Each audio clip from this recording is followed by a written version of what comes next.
Asya qizim, xonangga borib o'ynab turib hop. Canım bırak tilla qizim mana. Narsalar yig'ishtiringda oyingizga borib tura qoling qizim.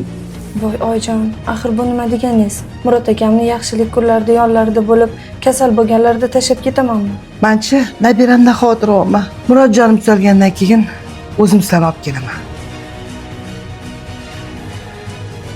Hey, menga qolsa shunaqa bo'lsin demanmi?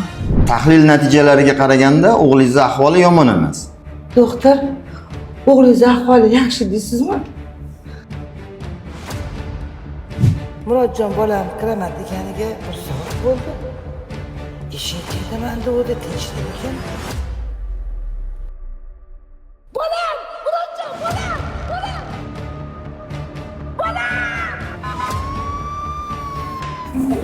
Bolam, bolam yaxshimi? Bolajon, o'zingizda bosing. O'g'lingiz operatsiyadan yaxshi chiqdi. Yaxshimi? Operatsiya 2 soat bo'ldi. Bitta ko'ring. Bitta ko'rsam maylimi? Hozir mumkin emas. O'g'lingizga hozir Hozir faqat tinchlik bitta kerak. ko'ring, bitta ko'ring. Yo'q, o'g'lingizga faqat tinchlik kerak. Tinchlik bilan o'zni palataga olganimizda bemalol ko'rib oling. Oradan shuncha vaqt o'tibdi.